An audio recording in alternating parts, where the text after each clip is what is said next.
रात के करीब 2 बज रहे थे। तभी अचानक हेमा की नींद खुली और वो अपने बाथरूम की तरफ जाने लगी तो उसने देखा कि उसके बगल वाले कमरे में जो उसके ससुर गंगूलाल का था, उसके कमरे से किसी के रोने की आवाज आ रही थी। और फिर उसने बाथरूम ना जाते हुए सीधे अपने ससुर के दरवाजे से यानी खिड़की से अंदर देखा तो वहां का नजारा देखकर उसके पैरों तले जमीन खिसक गई। उसने देखा कि उसका ससुर गंगूलाल एक औरत के साथ अपने कमरे में 61-62 कर रहा था। इतना सारा नजारा देखने के बाद उसकी आंखें फटी की फटी रह गई और वो वहां से सीधे अपने वापस बाथरूम में गई और बाथरूम से वापस अपने कमरे में जाकर सो गई। और जब सुबह हुआ तो फिर उसने अपने ससुर जी से कहा कि रात में आप कमरे में क्या कर रहे थे। इतना सुनने के बाद गंगूलाल हैरान हो गया और बोला कुछ नहीं। उसके बाद रात के करीब 11 बजे अचानक हेमा अपने कमरे से उठी और अपने ससुर गंगूलाल के कमरे में पहुंच गई और बोली कि कल जो तुम उस औरत के साथ कर रहे थे आज मेरे साथ करो।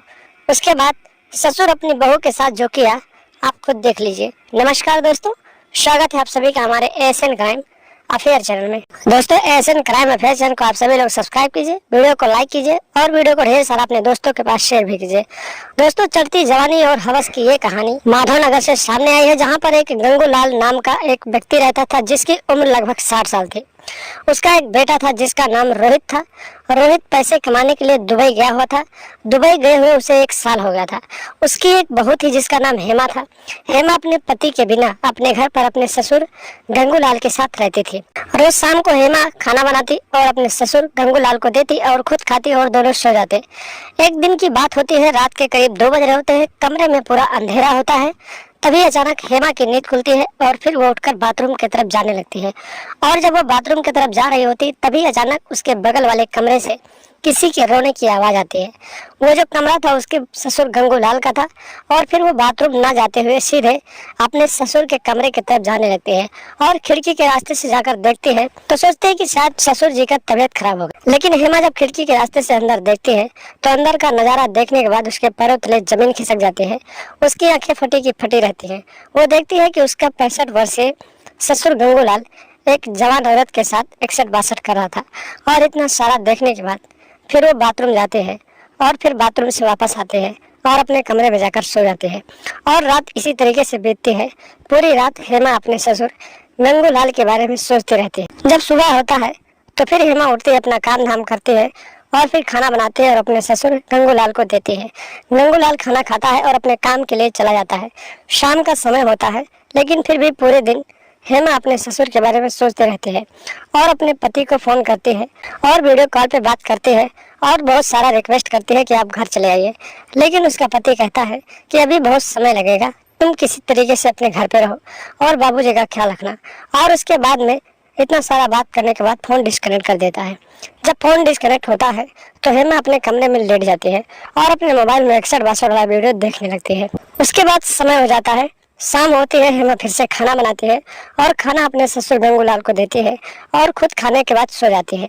लेकिन करीब 11 बजे जब हेमा की नींद खुलती है तो फिर वो अपने कमरे से उठती है और अपने ससुर गंगूलाल के कमरे में पहुंच जाते हैं और फिर अपने ससुर के बदन को सहलाने लगते हैं और उसके रजाई में घुस जाते हैं। कुछ देर बाद गंगूलाल की नींद खुलती है।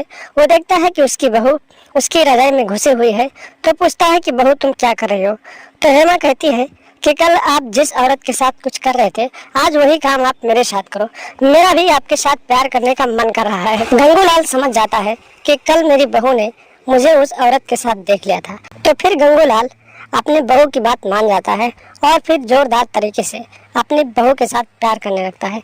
इसी तरीके से ससुर और बहू का एक कारनामा शुरू हो जाता है और ये कारनामा करीब 4 महीनों तक चलता रहता है।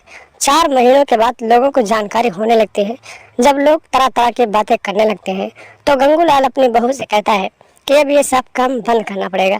लेकिन उसकी बहू हेमा कहती है कि ये काम बंद नहीं होगा क्योंकि आपका बेटा घर पे नहीं है और मैं किसके साथ प्यार करूंगी।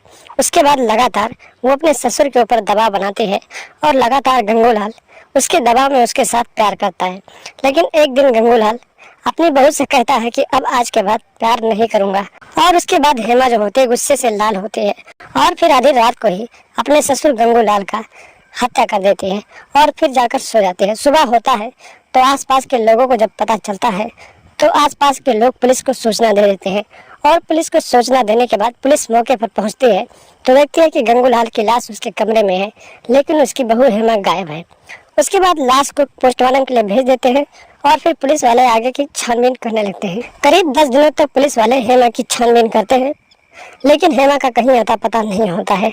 और एक दिन पता चलता है कि हेमा एक प्रेमी के साथ फरार हो चुकी है।